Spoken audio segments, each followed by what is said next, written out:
Okay, guys, I'm so excited about today's episode. Our guest, Lil Rob, is born and raised Boricua from Brooklyn, and in this episode, we are honoring Hispanic Heritage Month. We're discussing everything from the Jones Act down to the gentrification of heavily populated Puerto Rican neighborhoods of New York. Pero that's not all. As a seasoned educator, Rob is shedding light on today's teaching environment and the challenges that he's overcome. Can we say pivot? I'm telling you guys are in for a great episode. Go ahead, get yourself a pina colada, some mofongo, get comfortable. You are about to receive the history lesson you didn't even know you needed. Cue la música, por favor. It's a little flow. I don't know why I feel like rapping nowadays. All right, okay. Hi, my name is Valerie. I burnt a lot of calories. I ran up to New York and then I tripled up my salary. It's me here with Lil Rob. About to get this mic and do my little job. It's a black job and I'm about to go crazy. Everybody always talking shit about Haiti. Let me tell you, baby, we ain't eating no cats. But we're going to wait for that later. Hey guys, welcome to this episode of Passenger Seat Parlay. In honor of Spanish Heritage Month, I wanted to honor my first Hispanic guest on the show. From the classroom to the digital stage, introducing Lil Rob. Hey, y'all. How you doing? Real good. Thank you so much for coming on the podcast. And can I just say, you are just so classy. Listen, I just love the pose and everything. always. Oh my gosh. So thank you. And by the way, guys, you will see the pictures and how we look, but we both did not coordinate our outfits today, and right? we came we just on knew. That's why. It was a vibe because I'm like, okay, Latin culture, Black culture, it's culture. Today I'm repping Haiti, and you're repping Puerto Rico. Woo. and Africa. Yes. And you know what's crazy? I thought you were Hispanic. I thought you were Puerto Rican the whole time. I didn't realize you were biracial. Yeah. Okay, the He's ultimate combo. biracial. Hey, now would you say that contributed to why you decided to study Latin and Caribbean studies? Yeah. So for me, I really wanted to study Latin studies specifically to understand that part of me. Because growing up, I was more entrenched in Blackness, being in the States and not living in a Hispanic community. So I wanted to learn more about it. Yeah, where'd you grow up? I grew up in Brooklyn. Hey, you're in Park Slope specifically. Oh, excuse me. He said Park Slope. Yes. Credit score just went up 40 points. Listen, as it was getting gentrified. Let's not do too much. Okay. But yeah, I've been in Brooklyn. My mother's family has been here for many, many generations. So I'm very entrenched in the culture here. So very much so. And what I think we should totally touch on is a lot of people don't realize these Latin cultures are based out of African descent.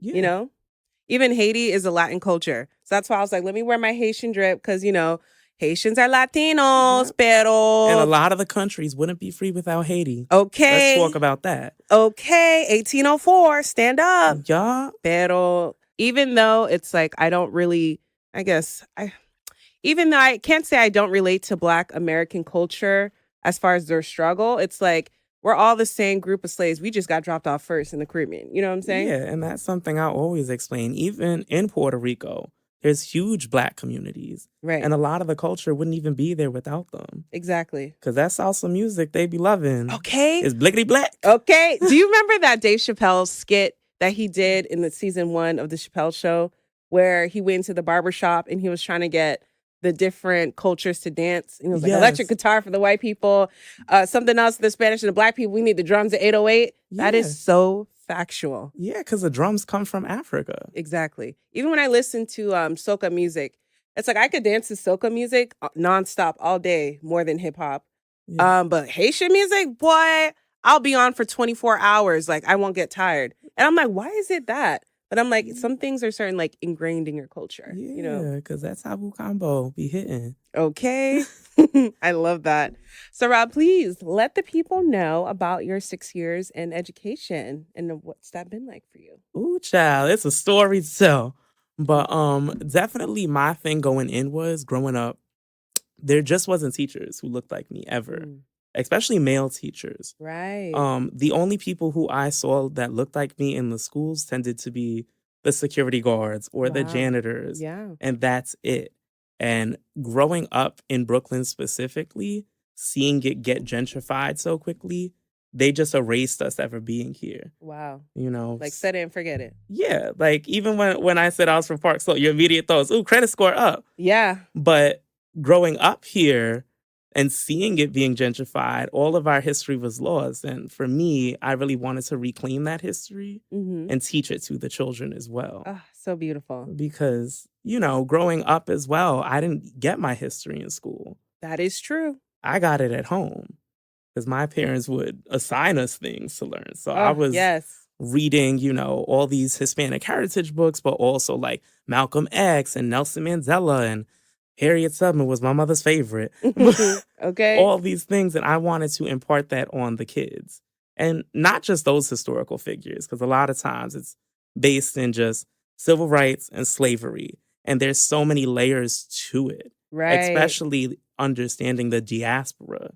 So that's why, like, my focus has always been teaching them about Black people worldwide. Because there's so many of the kids who are Hispanic and Black at the same time, just like myself. And no one ever thinks about that. Yeah. You know, their image of Hispanic is like an Eva Longoria type or Jennifer Lopez. But they're not thinking of... I don't know. Jennifer Lopez now or yesterday? I have a lot of feelings about J-Lo, but, you know, she loves to play an Italian woman. I said that. I'm like, J-Lo, why can't you ever have a Hispanic love interest? Yeah. I really want to see a solid love, like, between two Spanish people, like, on TV. Because I feel like I'm trying to think of a Spanish love story, and I can't. Unless it's in the Spanish language. Or if it's a novela. I love me some novelas now. Yeah. And I love those too. But even in that, they show people who are white and bright on those things. That's true. Con leche. So, like, you watch these things and you just never see yourself. Yeah. You know? So that's why for me, like, there was few people where I saw myself in.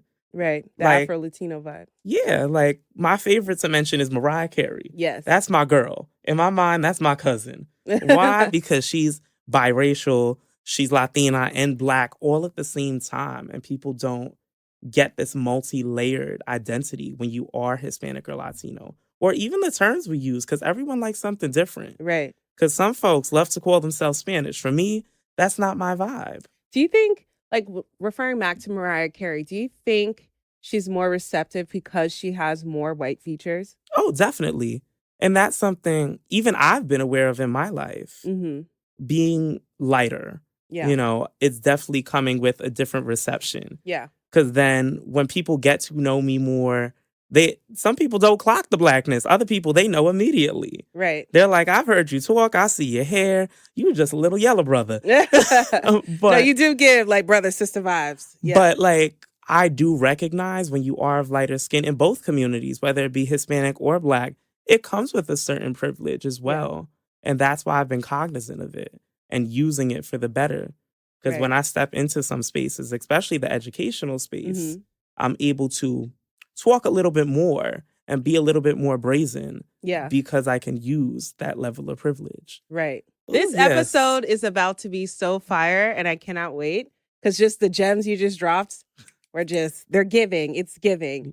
Speaking about education, I wanted to talk to you about what do you feel like the current educational system has changed within your 6 years? Because you've been teaching, if I understand, for 6 years. So you've also experienced teaching under where we had a Democratic president and also during a Republican president as well, too. Yeah. So I just wanted to know if you believe there's been any differences between how the educational system has been ran under the different...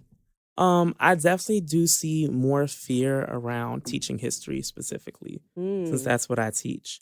A lot of it is walking on eggshells at this point. Really? Even here in New York? Especially here in New York. Wow. Because they realize where their money is coming from, whether it be property taxes or in the charter school system, is donors. So we're not allowed to talk about certain things. You know, when the issue of Palestine came up, we had to be really hush-hush on it. Really? Yes. That's been a big thing. Or just representing the kids themselves. Just this last year, I had to fight for an American history class to not just talk about slavery.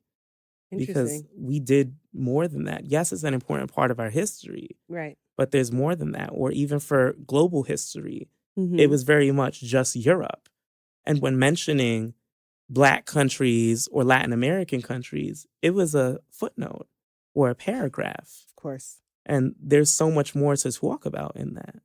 And these kids want to learn about themselves. They don't want to just hear about Napoleon. Right. They want to hear about Simone Bolivar, Right. Toussaint Louverture. Like, these are the people that they should be hearing about. Our streets are named after these people. Even the whole Israel thing, I'm sure you have Israeli students. I'm sure you have Palestinian students. Yeah. And it's like, how do you navigate these pressures? It's so hard because you can't please everyone all the time. Right. But you need to provide information and correct information so kids can make decisions for themselves. That's really been my big thing. I don't like to tell them what to think. It's not indoctrination. Right. It's giving you the tools, giving you the documents, the sources, so you can understand for yourself. Right. And there's so much misinformation out here because I feel like the kids, or not even the kids, because even our president, they go to TikTok, they go to social media for their facts, you know? And that's the thing, like, teaching them Former how to president. vet sources. Former president. Yeah. Because we ain't claiming Mr. Cats and Dogs. But, you know, kids need to learn how to delineate between a real source and a fake source. And that's why I like teaching history, because that's a big bulk of our class. Yeah. It's teaching them these life skills. Because we have to live in this world, and those kids are going to be of voting age really soon. Really soon. And need to make those decisions. And I don't want them going into the world uninformed, especially about the country they live in. And speaking on that, what do you feel like the long-term effects are going to be with Generation Z and even Generation Alpha, how they learn? Because I feel like technology has really changed how children are absorbing information. And like you said, like fact-checking, all that jazz. I think including technology is a reality of the world. I have seen it in my own educational journey when we went from just writing in a notebook to then having those big bubble computers and type it on those. Okay. You know, Projector life. Yeah, the hot projectors and all that. And then by the end of it, having laptops in school. Like, I've seen all of it. There's benefits to technology. However, we need to teach them how to use the technology responsibly and not just rely on it. Right. Because there's so many different resources that they can use in the world, and you need to teach them how to access it. Now, what could you say about the gap, the reading and the learning gap that's going on right now? Ooh, that reading gap, child. Ooh. Yes, please elaborate on that for the people who don't know. So, you know, I've taught pre-pandemic, in the middle of the pandemic, and afterwards. There was so much learning loss in those 2 years. It's crazy. Because kids were at home just looking at a screen, and parents were doing their best. And I don't like people blaming the parents. It's just they don't have all the tools. They didn't go to school for that. True. Or they're working. And they have multiple children sometimes. So kids really lost out on the art of reading and writing. Yeah. On the ages where they were supposed to be learning those things. Because I had kids who were in the pandemic in 3rd and 2nd grade. Yeah. And you're building those skills then. Yeah, that's true. So if you miss out on those 2 years, you're so behind. And to be honest, I don't know what we can do to fill those gaps at this point. Yeah. But it can be done. We just have to work with the kids at a different pace and learn that what we did years ago isn't going to work now. Right. I feel like we're going to have a generation of chat GPT kids. Oh, definitely. And there's nothing wrong with AI if you use it responsibly. Right. I'm a fan of AI too, for sure. Because I use it in my teaching, AI. But you also have to have some knowledge yourself. Basic skills. So a lot of people say like how kids can't read time. Like even myself, because I'm so used to the digital clock now, I'll look at a clock and I'm like, it takes me longer to process. It takes a second to process. And I'm just like, but it's also like, it's kind of obsolete too now. Like we don't really need it. Well, per se. I don't like to say we don't need certain things. I say that we should have educator. A vast repertoire of things we know, even if it's quote unquote obsolete, because, you know, I'm a historian. We need to know things of the past. That is true, because I feel, especially in the education system in Florida, like DeSantis and his book ban and all that jazz. So I always felt like New Yorkers or other states just learned way more than we did in school, especially when it came to history. Like, I don't think so. You don't think so? No, I think we learned it differently, yes. But we didn't learn more. I think you did learn different things than we did. Yeah. I have a random story time. The first time we covered slavery was watching Roots as a class. And of course, I was the only morena in the class. Oh, I have a root story afterwards, but yes. Oh, yes. So, like, we get to the part where they have to chop the foot, right? Mind you, there's a whole bunch of 13-year-olds in the room traumatized. There's this little girl named Jessica who sat across from me. And when the hammer came down, the foot came off, right? I don't know why the teacher decided to just end it off right there. Face red, crying, boogers, right?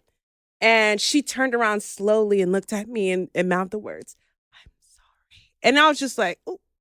It was so awkward. And the whole class saw her reacting and saw her looking at me. So all these little faces started looking at me. And I'm just like trying to like keep myself together, like not show anger. Because that was fucked up. Because I feel like, especially growing up in a PWI, people don't realize that thing is traumatizing to us. It is. It really is.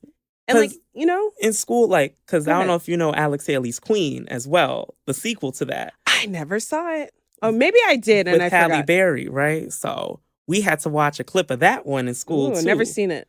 And the whole story is she's biracial. She's the daughter of the slave owner. Gotcha. And same thing, sitting in that classroom, it was very much looking at me. Mm-hmm. It's like, y'all look alike. Ooh. Is this you would have been working in the house. You would have been in the house. I would have been in Manny. And it's just hearing those statements from white people is so jarring. Yes. Hearing in the community is fine. We all have those jokes. Yeah. And we do it amongst each other. It's like laughing at our pain together. Exactly. That's how we got through it. But to hear it from white people is quite jarring. And very much so. All those moments in school, whenever they would mention things and you're in a PWI especially, they just look at you. Yeah. And they're like, we need to know, how are you feeling? Right. What do you think about this? I would say, well, my people got dropped off first. I'm Haitian. Yeah. But I feel it. Because even we overthrew our colonizers, you know? But it's like, but that's my brother. You know what I'm saying? That's my sister. We're all family. We're all from the same tribe. We're just spread apart. It's just like, I don't know. Yeah. Back to the story. And I'm like, and Haitians do have a really dope perspective because y'all were the first ones to do it. Yeah. So you have this different aspect of your history and heritage that like my people don't have at all because we're still a colony of the United States. That is true. You know? And even Puerto Rico being a colony, thank you for bringing that up. I feel like even though they've been a colony since the late 1800s. 1898, yeah. Yes, sir. See, he know his history. He got his facts. And till now, I'm like, okay, it's been over 100 years. Why isn't Puerto Rico to the standards of America now when it comes to like economics? Oh, because of the Jones Act of 1917. Elaborate on that. So basically, a lot of the products that they make in Puerto Rico, because even some of my family, they worked on those plantations, growing sugarcane, growing coffee. But the products in which they were tilling from that soil, they couldn't even get it. Wow. Because these things are sent to the United States, the mainland first, and then sent to Puerto Rico. The same thing happens for Hawaii. And nobody talks about Hawaii or American Samoa. So all these things have to go through the mainland first and then come to us. That's crazy. And the taxes are insanely high. That's why, like, I found it crazy as a kid. We were sending barrels back home with coffee and sugar. And I'm like, y'all got the fields next door. Yeah. And shout out to Barrel Life. If you're Caribbean, you know. You have to hide all your clothes and your toys, you know. Okay. Listen, my mom set my bike back in 2005. Listen. Said I was going to get a bike. I never got that bike. I'm still vexed. My cousin got my confession shirt 2004. Shout out to my cousin Elizabeth. Ooh. Hi, Lizzie. Still have my shirt in Puerto Rico. 2 sizes too small. But it's all good. Oh, but God. These things have held Puerto Rico back so much. And a lot of the people in Puerto Rico know they could leave to the U.S. Yeah. Because we have this citizenship. I think of a lot of my family. Like my grandfather worked in Florida often. Oh, nice. In the plantations there for the orange companies. Oh, yeah. And then would go back home on the off seasons. And he did it for so many years in the 60s. And a lot of this is done, and it's not going to contribute to the economy in Puerto Rico. You're giving to the American economy in the States because you are living there. You buying food there. You have to rent out a spot there. You know, the little bit of money you give back to your family is just to survive. Yeah. It's not stimulating the economy there. And people who do get educated in Puerto Rico leave. They leave. Do you ever see them pouring back into the country? Barely. Yeah. Many people Happens a I've lot. seen just move to Florida Yep. or New York, Yep. and that's where they stay after being educated because there's no opportunities when you are highly educated in Puerto Rico. Yeah.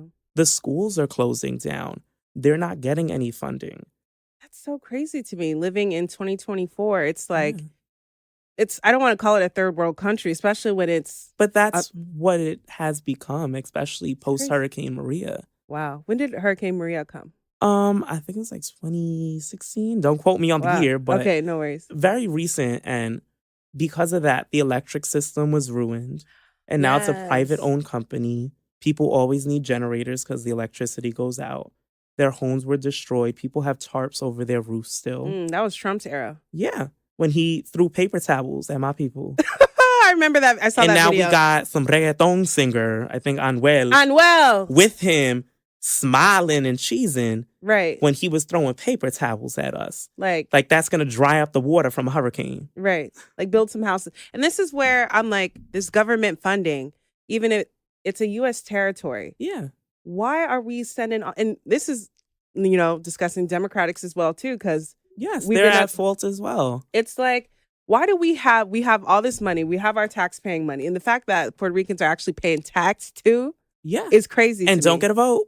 And they don't get a vote. They cannot vote in the presidential election. Oh, I didn't know that. No, because they're still a colony. And I love that the U.S. calls it a commonwealth and keeps it cute. But Puerto Rico doesn't get any of that. Wow. Also, the U.S. Virgin Islands, which are next door, don't get any of that. And no one wants to talk about them. Why? Because Philippines, Guam as well? Well, used to be the Philippines. Okay. Philippines has independence. Guam is still part of the United States, along with American Samoa. Gotcha. But the U.S. Virgin Islands and Puerto Rico are profited off of so much by the U.S. And the U.S. Virgin Islands, no one speaks about it because they're a Black majority nation. Right. And tourism is through the roof in these places. And it's like they don't even get to keep their own money. No. That's crazy. And a lot of people do not step outside of those tourist areas to really see what Puerto Rico is. It's a beautiful island. But there is deep poverty in the island, especially in the Black communities there of Luisa, Fajardo, Carolina. These are all places where slavery was a huge thing along the coastline. Right. And it's on the east side of the island. So that's where enslaved people were coming through from Africa and settled because that's where the plantations were. Exactly. And now the descendants are there still feeling the ripple effects of it over 200 years later. Now, let's kind of go back into the whole slave transatlantic trade vibe. So when it comes to Hispanic Heritage Month, when I think about it, I think of Hispanic, right? Mm-hmm. And then Hispanics are like the second highest demographic in America. Yeah. Which I feel that, great. The census says in 2020, it was 18.3%. I think so, versus 60 being white American. Yeah. But I also feel like there's a lot of people of color who still check off white. Yes. And I think that's wrong. Not like wrong that they do it per se, but it's like the numbers are skewed. But there's a reason for that.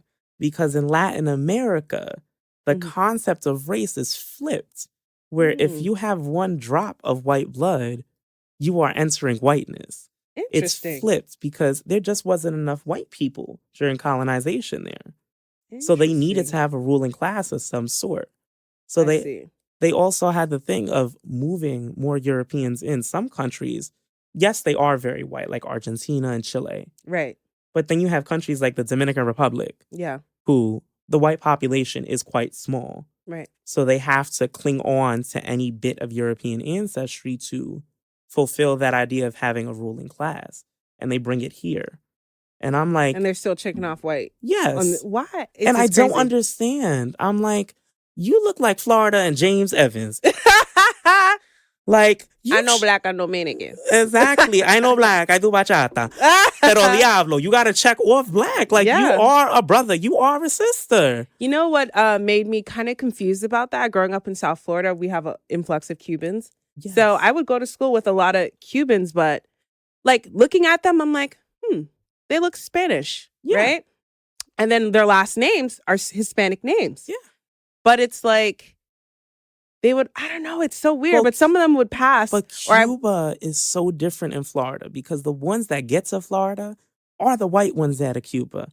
Yeah, that's true. It's so hard for Black Cubans to get out and get to the States. And stay in the States. That too, because all the programs are made for white Cubans. Black Cubans have such a difficulty.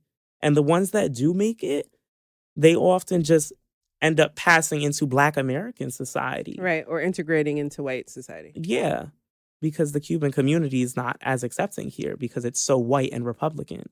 Why is that? Because in the 80s specifically, the Republican Party under Reagan was trying to supposedly help Cubans. Right. And bring more over. But in reality, it was just, we need more white people in this country. So we're taking some white Cubans. And you know what? Thank you for saying that. Because I feel like even with this whole Project 2025, I hear conspiracies about how it's only being passed because white people are having more abortions. Yeah. And they want it. And I'm like, but then when I look at the census, I'm looking at the numbers. I'm like, okay, 60%. I'm like, how much more do you need? Yeah. You know what I'm saying? And why is that? And it's also like, I get not wanting to have abortions at a certain age. Because I'm like, okay, if you're having an abortion in the second term. But they're not doing that. That's the thing. They're not having abortions at 9 months? No, I'm just kidding. Oh my God, the foolishness. At that point, the baby walking and shit. Right? They're eating. Oh God, I'm just having a Trump thing again. But I feel like when it comes to this whole agenda or this white supremacy agenda, it's very taxing for me to think about what is the reason? Like, why is culture such a thing? Being a minority because they know how they treated us. And they're scared that we're going to do the same thing back to them. But it's like, especially when it comes to me being a Black person, me being a woman at that too. Yeah. It's like, I feel like they are waiting for us to get back. And honestly, this is sometimes I'm like, all right, ghosts can't really be real or have the power I think they do. Because the way these slaves would have taken back their lick back now. Exactly. And all the killings. At this point, white people would have been out of the world if our ancestors came back and got rose. them. Exactly. You know, so I need them to understand that they shouldn't be so fearful of us growing in population and rising up in our existence. Yeah. I had a friend tell me yesterday that we're in South Florida, West Palm Beach, right? Her mother's colleague was on the phone just laughing at getting gas or whatever. And some deranged white woman came up to her, was like, oh, you're laughing because you think you're going to get a Black president, a Black female president. What are you happy for? Like, just deranged and shit. And then it kind of sparked a thing in my mind. I'm like, damn, I didn't think about that. Like, if Kamala is successful and becomes the next president, yes, we have our first woman president of the United States, which is amazing. And then secondly, it's like we have a biracial because she is Indian and Black. Yes. You know what I'm saying? Because biracial people always think it's just black and white, but it's really not. For my Douglas people there. Okay, y'all the biracial too. Yeah. And I'm just like, I never thought about how, hate towards Black women could, like, we're going to be targeted now. Yeah. Low key. And I'm just like, whoa, I got to start. Yeah, I'm like, okay, let me start walking with a weapon again. Targeted. In so many ways. So this just heightens it. Yeah. And that always happens when there's some historical event. There's a group that's going to get it. We think like post 9/11 with a lot of our hijabis who were really attacked back in 2001 and even beyond. Yeah. Even till this day, like the tension between Israel and Palestine earlier this year, like when the tensions really started making news. And I feel like social media and the media in general, they push out to the world what they want to be pushed out. And I do believe there's always an agenda behind there, Yeah, there definitely is. Oh, God. So I want to get to the section called Pit Stop Questions of the interview, where I ask you different types of questions and you just kind of give me your ideas of the vibes. I love that. So this is back towards education. Name a slight struggle that teachers have that most people are not aware of. The struggle of having agency in our classroom. A lot of people think we make the decisions, but most of the time it's people above us who make decisions for us. And then we have to present it to the children because there's a lot of things that they have asked me to teach over the years that I don't agree with. Such as? Definitely the way they expected me to teach about slavery, the way that we looked at Latin American independence movements when I was teaching AP history specifically, because AP curriculum is super Eurocentric. Oh, wow. So, a lot of the things I didn't agree with how they wanted me to teach it. And I did have to sneak things in often. And my babies remember that, because some of them, they in college now, and they're like, I remember you teaching me about Dutchy Bookman. Yeah. All of this. And it's really important that teachers still do that, despite us having the struggle of listening to a higher up. Yeah. I never realized how much you guys do as a teacher in general. And then, like you just said, like, you have to follow like certain guidelines. Yeah. State guidelines, school guidelines, especially you're in charter. So it's like each school does things differently. I feel like parents think that teachers have their lessons planned out for the year and they teach this, and this, and they add it in, easy peasy, done.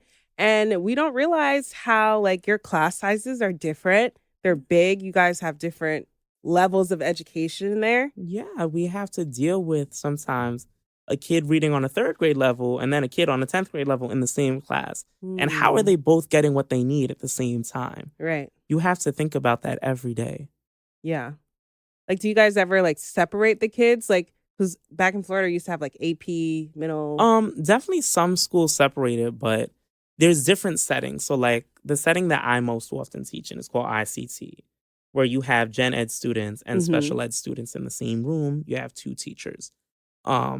In that, the kids are integrated together as they should be. Right. But with the 2 teachers, they're each getting their targeted support that they need, which is something I love to see. And I do wish that it wasn't only for ICT setting.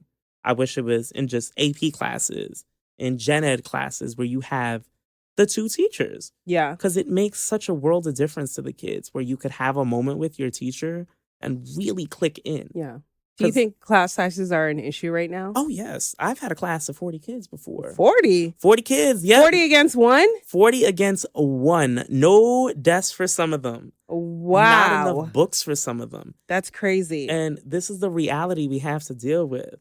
And we have to make it seem to the kids like nothing is happening, talking about, oh, just share the book with your shoulder partner, or we're going to have fun seating today. You get to sit in a beanbag. Like, because we don't have enough resources. Talk about making lemonade, boy. That's crazy. And do you feel like resources are dwindling year by year? Oh, definitely, because I feel like a lot of administrators are spending the money incorrectly. Elaborate on that. A lot of it, I will say, in the charter school system is for appearance, as opposed to really helping these kids. They want to pay to have photo shoots of these kids so they could put it on the side of a bus. Right. But they don't want to pay to get the proper books for kids or give services to kids who don't speak English in their language. Wow. Yeah, I get it. I mean, they're putting more into marketing versus the fundamentals. It's a business for them. But for me, it's educating the kids from the community in which I come from. And what are some professional insights that you've learned along the way? Things that I have learned so much. It's really about the kids, and sometimes you have to check yourself at the door and not just give up yourself. I'm not telling teachers to do that, but you have to check your emotions. Yeah, facts. Sometimes you can have really big emotions, but little Bobby there, he got emotions too that you need to help him regulate. Yeah. And you have to realize that when you're in these spaces, you're setting the temperature. Yeah. You're the thermostat, basically. You're not the thermometer. Yeah. You're not reading temperature. You are setting it. And you could bring that into other spaces in your life. When you enter a space, you have control of yourself. Yeah. And you can add so much to the world. And that's what I've learned as an educator. I love bring that. things to the table. You do. You do set the tone of the conversation. But I also feel like teachers suffer a lot from burnout. Too. Oh, definitely. We've all burnt out many times. I know I have. Right. But, in those moments, I have to remember that teaching is my career, yes, but it's not the only aspect of me.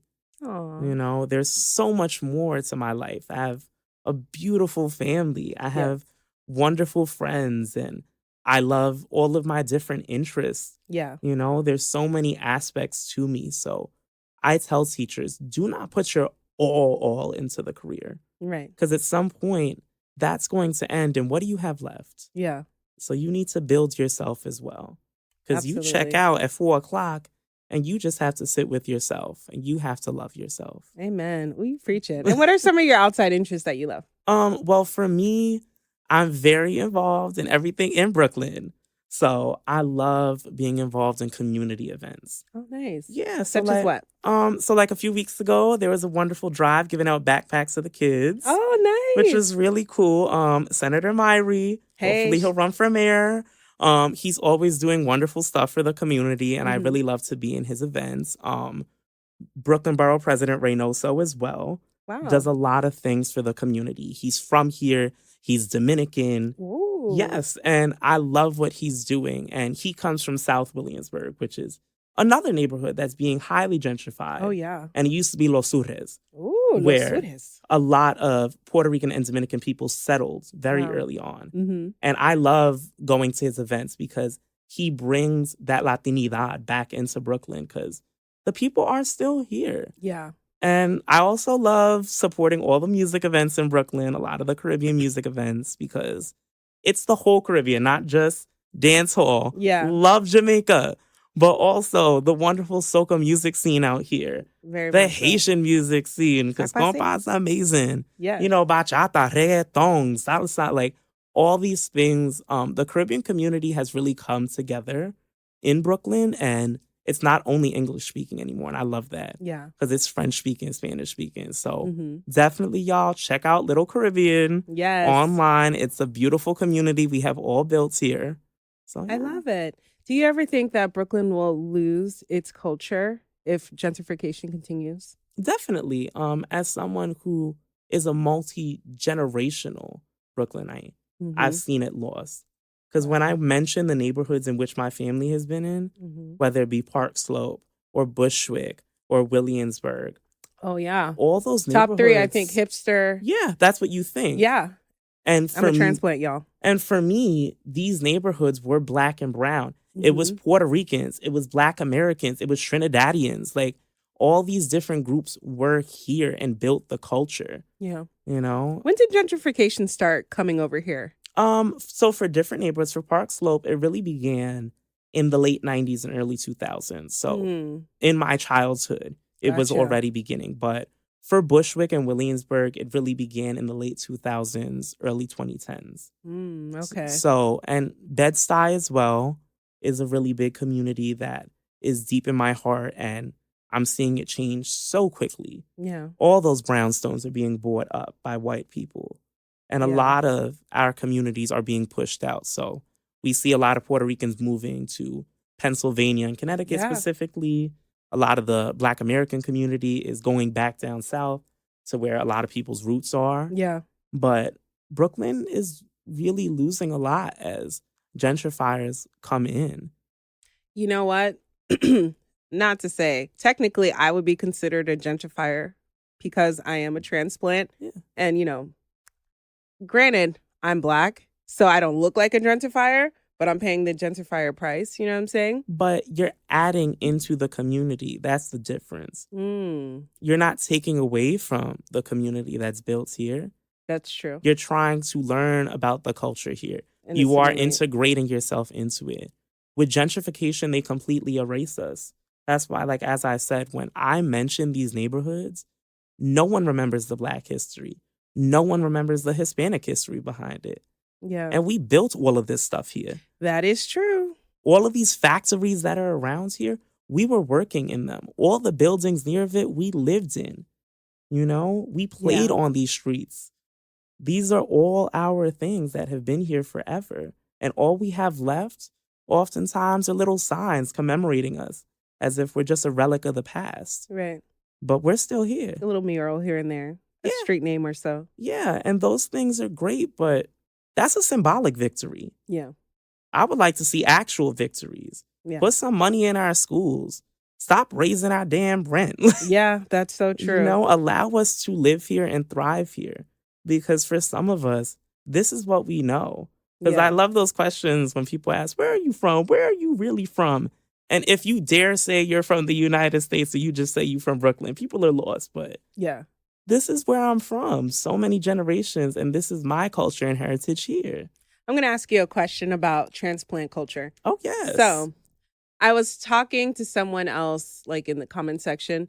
Do you feel like there's a certain time limit where a transplant can claim that they live in Brooklyn or they're from Brooklyn? You ain't from here. Let me tell you this right now. There's qualifications. Did you have the green student Metro card? Do you even know what that is? Don't know. No. Did you get the free at the pool? No, sir. Exactly. There's certain things you don't know about. You know? You have to remember these things. Not just eating a mango cherry coco and calling it, oh, I'm in New York now. I got a bacon, egg, and cheese, a chopped cheese. I'm going to keep it a buck. We wasn't even really eating chopped cheeses back then. That's in Harlem. It spread, but there's also areas in New York that a lot of y'all don't know about. You put us all together. That is true. That's from a real life Brooklynite. Yeah. Now, what do you think about the people that were like, they came here from young, like 4, 2. So essentially all they know is, New York. That's a very different thing. See, they had the green student Metro card. Okay. If they came from young. Yes, they had the free at the pool. Mm-hmm. They had these things. They were playing by the fire hydrant. Yeah.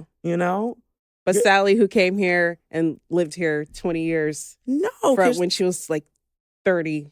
And we got to check the accent too. You coming in That's here true. Talking about, well, I'm from Brooklyn. How are you? Like a vibe check. And it's like, baby girl, you from Dayton, Ohio, which is cool. We love you over there, but you are not from Brooklyn.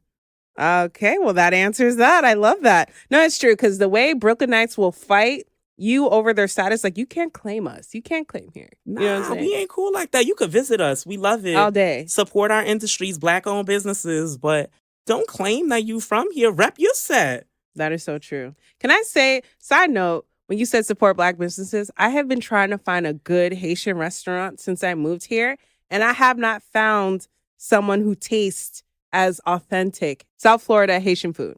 Well, I think for the Haitian community specifically, if you go by Newkirk Avenue, that's Little Haiti right there. That's the heart of it. There are so many beautiful Haitian shops there. But also, the folks who be selling plates outside, those are where you get the good food at. I have learned, no matter the culture, but get the outside plate, Yes, because right next to the Jamaican spots, you will find the Haitian ladies. They got their carts. They are ready. And they will sell you a wonderful plate. I like the black rice. Yeah.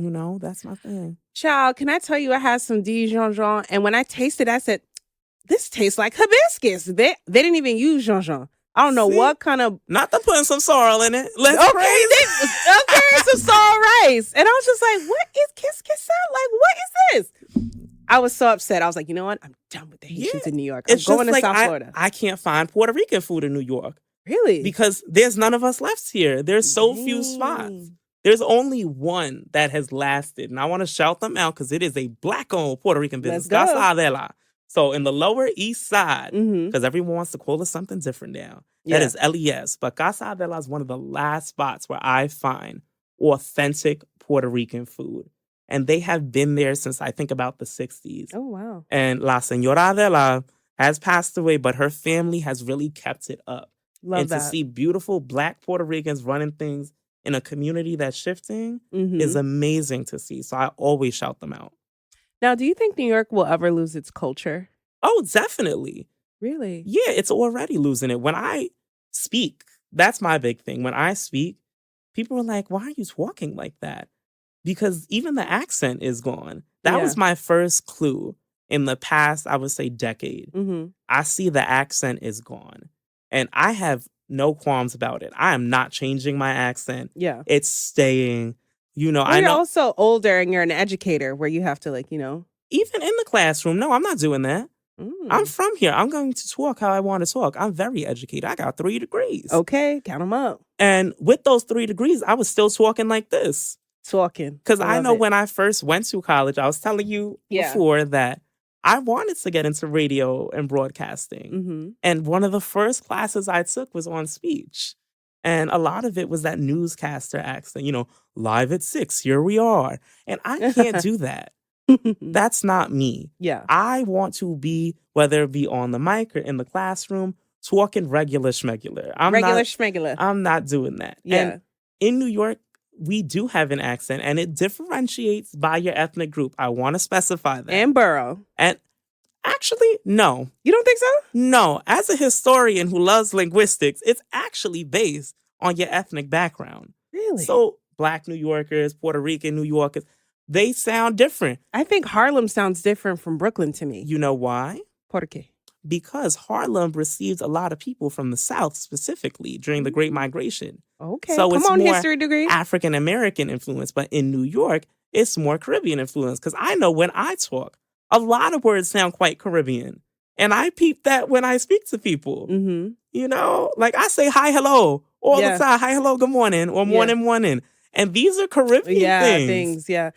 Did you mean Brooklyn versus Harlem? Yeah. Okay, gotcha. Because Brooklyn is very Caribbean based and Harlem is more African American. So it's really about the ethnic background, even amongst the white people here, because they have been here as well. Yeah. The Irish versus the Jews or the Italians, it all sounds slightly different. Yeah. But we all have this New York accent. Not all gentrifiers are white, And I feel like I see, like you said, the Italians, the Russians, the Jewish community, all born and raised generations here too. Yeah. And such a vibe compared to people I've met in South Florida. Yeah, it's such a different thing. And when you were mentioning gentrifiers of different races, I had to wrap my head around that there's even Latino gentrifiers. Oh yeah, for sure. Especially coming an Asian. Yeah, an Asian. No one talks about that. When they say Park Slope, they see the white face in their mind, but really there's a lot of Asians here too. There are. And for the Latinos that are gentrifying, a lot of them tend to be white Latinos. Yeah. And recognizing that multiple communities are a part of gentrification is something that I had to learn about and people had to educate me on. Yeah. So. Do you think gentrification is a bad thing in general? Yes, definitely. Yeah. Because revitalization is different from gentrification. Ooh, elaborate. People need to delineate between the two. Revitalization is bringing up our communities and keeping the people who are there. Yeah. Bringing them into the mix. Gentrification is about pushing us out. Because for me, seeing gentrification happen in real time meant all the people that I knew and grew up with are gone. I'm one of the last ones left. Aww. And even just seeing my own family having to leave the community. There's so few of us left to the point where if I see somebody who got some color to them, we might be cousins because that's how small the community has become. Okay. Who are you people them? It's just such a difference. Revitalization is seeing these Black businesses come up, seeing Latino-owned businesses come up. And it's so rare, especially, I will say, in the Puerto Rican communities here. We don't own a lot of things. And that's something I realized. Yeah. Those Hispanic-owned businesses tend to be Mexican, Dominican, Central American. But for Puerto Ricans, we live here, but our mark hasn't been made in the sense of business and revitalization. Damn, that's real. We're giving our money to people, but who's giving money to us has always been the question. Yeah.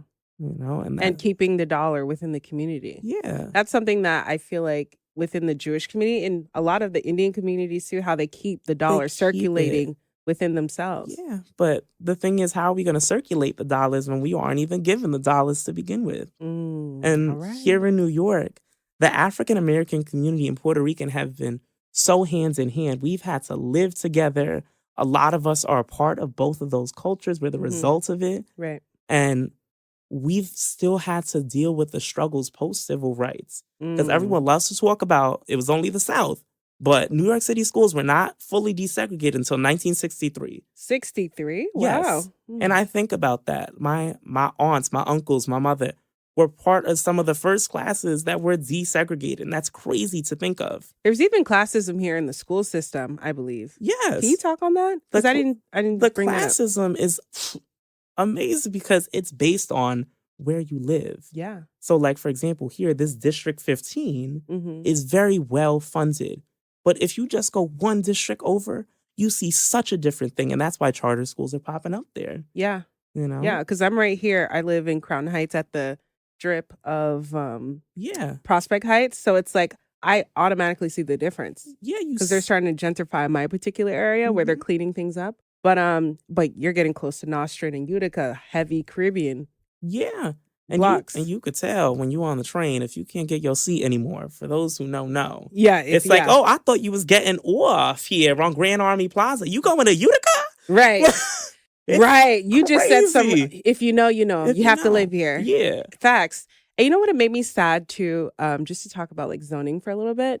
On Nostrand and Utica, when they legalized weed, the selling of weed, and all these head shops started popping up. Yeah. Literally over the course of late 2022 into now, well, they're actually starting to shut them down. Yeah. But 2023, a new head shop was popping up. And I'm just like, I just wanted to go to the corner store to get a sandwich. I can't get a sandwich no more. A sandwich and a blunt. That's what I'm saying. Like, they love to have the smoke shops, bless their hearts. Yeah. But I crossed for the folks who want to smoke, they want to eat too. Yeah. And I crossed one block over into Prospect Heights, tea shop, yoga shop, coffee, a educational learning center. But why can't the children the block over receive the same thing? But we have head shops getting approved. Yes. Open up. It's just, it's very clear with that gentrification line. That's why it's really important I tell people your local politics is what makes it happen. Yes. They're so focused on the presidential candidates. The presidential election is very important. But you have to understand there's checks and balances. Sir. This is from your 8th grade social studies class. This is why my class is very important. Yes. You have to know the local politicians are really what make the change happen. So when we do go out to vote for them, be conscious, get to learn them. And a lot of them, they're very involved in the community. Like I know I mentioned Senator Myrie. He's been in our community and has been doing so much work. And I wish people would understand and give him more credit. Yeah, I would love to have him on the show. Yes, you think he'd come? I would love that because he oversees Park Slope and Crown Heights and Prospect Heights. And these are such different, diverse areas. And he's serving all of them simultaneously and doing it well. But a lot of people don't know that. Yeah. Because we're not involved in our local politics. We're not. We need to make that cool. How can we make this cool for like the younger generation to tap in? Honestly, the way that I have found that makes it cooler is through events and getting to know people, because that's what got me in. Because going to a lot of the events, I've been blessed enough to go to like the inauguration of Reynoso or little block parties that they hold. Yeah. All these things are really important because you get to see them and you can speak about your issues. Yeah. And they really want to make the changes, but the people above them don't want to make the changes because they're like, the community ain't really checking for that. Yeah. But we are. We want education centers too. Yeah, we do. We want to do some yoga. Yeah. And I love tea. Right? I would love a chai. A chai latte.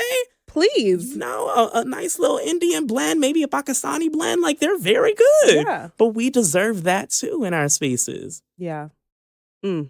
You're just touching on so many things. Now, second to last pit stop question. We're going to make it a little saucy. I want to ask you about the controversial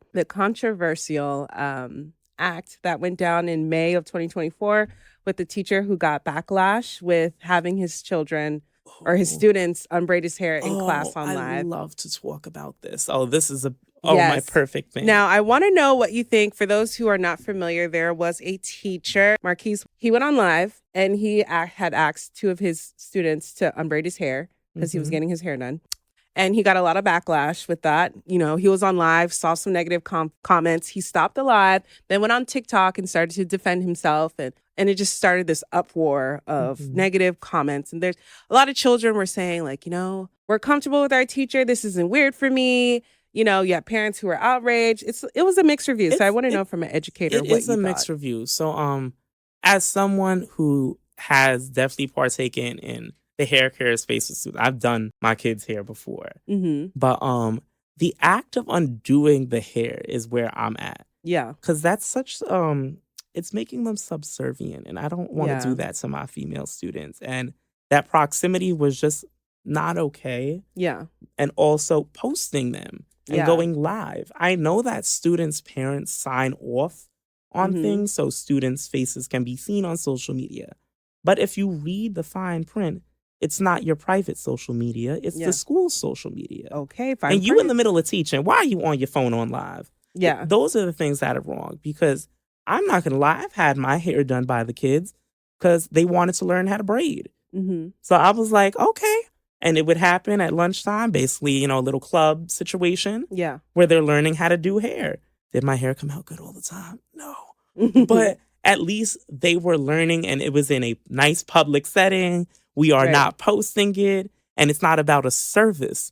It's about them learning how to do some hair. They wanted to learn how to do Fulani braids. So I was like, okay, this is what we're learning. Exactly. And it's a learning experience. That's different. But you also have to know there's a proximity that you can't pass, especially as a male teacher. Right. With female students. And do you think he got more backlash because he was a Black male or just a male in general? I think because he was a Black male. Yeah. Because I do think that white men in the education system, they don't get as much backlash for certain things they do. Mm-hmm. But definitely Black males, there's a micro scope on them. Yeah. Mm-hmm. Because you have to think about it. Like when we go in those spaces, there's so few of us already. Right. So everyone's already looking at us. Yeah. And you making it hot. Yeah, facts. There's just certain things you have to know. And correct me if I'm wrong, but there was also evidence of him speaking to them via text. I believe I saw that as well, too. That's something that is also an issue because communication should be from you to their parents. Exactly. There's no need for them to speak to you. And if so, it's about school, it's via email, and you need to ask me, what's the homework? And that's it. Right. And you know what's crazy, too? Like, in our generation growing up, we didn't even know our teacher's first name, let alone have their phone number or anything I still like that. don't know some of their first names. Right. It's a mystery to me. I know here in New York, a lot of you teachers have to contact, like you mentioned, parents directly. And, you'll contact on phones and email regarding. Have to. There's a quota we have to fill to contact parents. So do you feel like the fact that you guys have to do that makes it easy for boundaries to be crossed between students and teachers? Draw these boundaries. Exactly. That's the thing. People only do what you allow them to do. Exactly. And you even need that for your personal lives, y'all. Okay. Don't let people reach out to you if you don't want them reaching out to you. Yeah. Especially at night. That's an inappropriate hour. Because and also I feel like parents need to establish boundaries with their children on when they're contacting their teachers too. Yeah. And to monitor. And I just feel like there has to be limits on how they contact you. Yeah. I like via email. That's my thing. Some Google Classroom situation. Yeah. Where it's on the company website. Exactly. You do not need my number. At all. And the kids nowadays, you teach middle school. They'll find your social. Exactly. And based on your phone number. So stop giving out your number. Also, create Google numbers. Yes. Create a second number so parents can contact you. Because otherwise, they too will look for you. Mm-hmm. Don't give out your personal stuff in case you want to leave too and start another career. Exactly. And I had a lot of comments on my video that I posted about this situation. A lot of the children who were commenting under it were like, you guys make everything so weird. We're so hard. It's so hard for them to connect with teachers. We want to connect with our teachers. What do you think is a healthy way to connect with, students? Definitely just talking to them about topics of their interest. That's been my thing. Yeah. Mostly. I have done the kids' hair because some of them, they have different situations. Yeah. And they don't know how to do it or whatever. Mm-hmm. I could do a little slick back, twist their hair. But a lot of the relationship building has been around learning about them as people. Yeah. So if they want to talk to me about some anime they're watching. Love it. I might not know. The only anime I know was Tina Turner. Tina Turner's an anime? That's her government name, girl. But that's the only anime I know. Okay, that was so clever. Threw over my head. I'm like, Tina Turner has an anime? Anime! Eat the cake anime! But I will learn. I was learning about Death Note. I love Death Note. I'm going to talk about it. Interesting from the kids. But things like that, that's where I connect with the kids. Or music is a really big thing for me. Yeah. So every morning in my classroom, I'm playing music. And they get to pick the different songs. Every day is a different theme. Yeah. My favorite always is Soca Wednesdays. Soca Wednesdays, very nice. Keeping it cultural. But Mondays is our smooth R&B section. Okay, to love start that. off the week calm too. That's a good one, because I get to learn what they like. Yeah. Apparently, Fantasia is big with the kids. Again. Fantasia? Yes. I didn't know that. When I see you. When I see you. What they know about that? They love that. Crazy. And Keisha Cole for some reason. Oh, okay. We're having a revitalization of the vibes. I okay. like that. So that's how I like to start with the kids building relationships. They get to see you as a person, but with boundaries. With boundaries. You know, don't be walking up your waist in the classroom, you know? Okay. Facts. Oh my God, I love that. Last and foremost of the pit stop question. If you could be doing any other career right now, what would it be and why? Oh, this is a perfect question. So the other career I would like to do is be in the media. Love it. Yeah. My vibe, I've always explained, if I were to be a media personality, is a dash of Wendy Williams. You know, I like the hot topics, you know, and we're from the tri-state area, you know. Yeah. We have that way about us. And then also Amanda Seales. I like what she does. She's very much my vibe, where we're some militant people. I know. Yeah. We like to talk about history and the facts and make people uncomfortable, but we also bring comedy into the mix. Yeah. And we're very much about our cultures because Amanda is Black American and Grenadian. Mm-hmm. And I just love that she represents both equally and weaves it into everything she does. So for me, I would love to be on the mic, talking my mess. You know, as an empath and a spiritual healer, I can certify say you are meant to be on the mic. Well, you have a je ne sais quoi.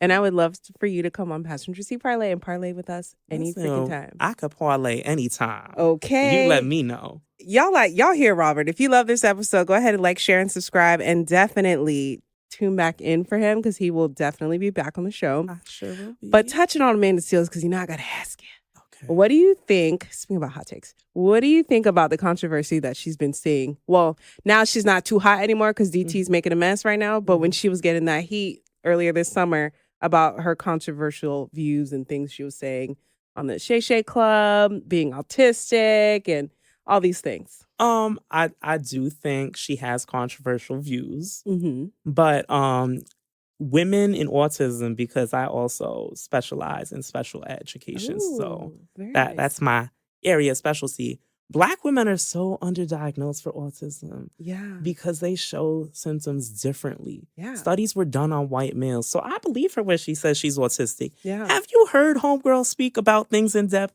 That's a big sign of autism. The hyperfixation. Hyperfixation, yes. Mm-hmm. And the way she can recall things and remember things. And she's admitted she struggles with some social cues sometimes. And that's why she talks so much and she's so loquacious. Yeah. You know, these are things that are signs of autism. So I do believe her. Now, what's the difference between signs of autism and ADHD? Because I have ADHD and I definitely was not diagnosed until an adult. Overlap because it's so hard when we're trying to diagnose these kids and take notes on them. Mm-hmm. But it's that hyperactivity and lack of focus. Yeah. That's what kind of delineates between the two. And for autism, it's more about social interactions and social cues where you're struggling with that. And also executive functioning sometimes. Like Asperger's? Yes, Asperger's is a simple way to put it as well. Like it's on the spectrum. Because it's not just one thing in autism. Yeah. It shows up in so many ways. So yeah.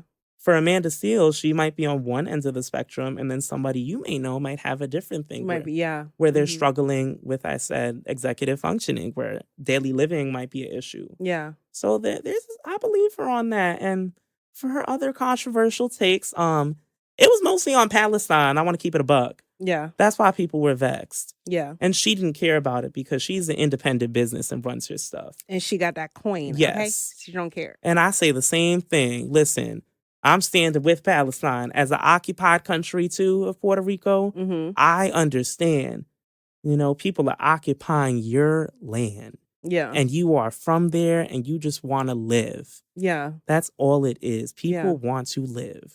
Even here in America, people want to live and not feel like they have to work all the time. And feel like people are struggling everywhere, I feel like. Everywhere in so many different ways, Okay. Now, to honor your on the mic love, because I want to give you a spitfire. I've never done this before. Okay. I would like you to go off and tell me a few hot takes that you just had bottled up. Or, you know what? I have a last pit stop question because I did this before. Ooh, okay. What is your unfiltered, most unpopular opinion that you just want to put out in the universe? Ooh, unpopular opinion. Ooh, I'll be Break ready. the internet. So my unpopular opinion is that people just need to stop moving into New York. I'm so sorry. That's love you, girl. I came But right my before the rent pandemic. going up. Yeah. I need people to stop moving in, and they need to focus on us who are here and have been here. That part. You know, it's okay to come and visit, y'all. You can move in, maybe. We could talk about it. We got to discuss first. But my controversial take is we got to take care of our own stuff here in New York. We really do, especially for the Black and brown communities. Amen. It's true. Yeah. No offense taken, because I feel the same. I just don't want to go back to South Florida. I can't. Oh, girl, I don't blame you. Okay, so he said I'm allowed to stay, y'all. It's a mess over there, honey. Oh, my God. That ain't none of my business, though. Right? Okay. I'm going to drink my water and mind my business up here. And sip the tea. Yeah, because we could have access to clean water up here, too. Okay. Side note, I'm like, y'all drinking water out the tap still triggers me because I'm Floridian, but hey, I trust it. Listen, certain states never got access to it. Hello, Flint, Michigan. So, okay. Kamala, help that out. Anyways. So many things to fix. Yeah. Thank you so much for coming on the parlay. Yes, thank you for inviting me. You are always invited, by the way. Yes, because I love to talk, as you can see. Okay, what's your sign again? I'm an Aquarius. Oh, you are an Aquarius? A February Aquarius, yes. February when? February 9th. I share a birthday with Alice Walker, yeah. Very nice. You're the day after my mom. I'm surrounded by Aquarius. Half of my family are Aquarian, my godson, you, my partner. You guys are a vibe. That's why. We're a vibe. I love this. Thank you for coming on the parlay, and I can't wait to have you on the show again, for sure. Yes, thank you for inviting me. I hope to be back soon. All right. Bye, y'all. Bye, y'all.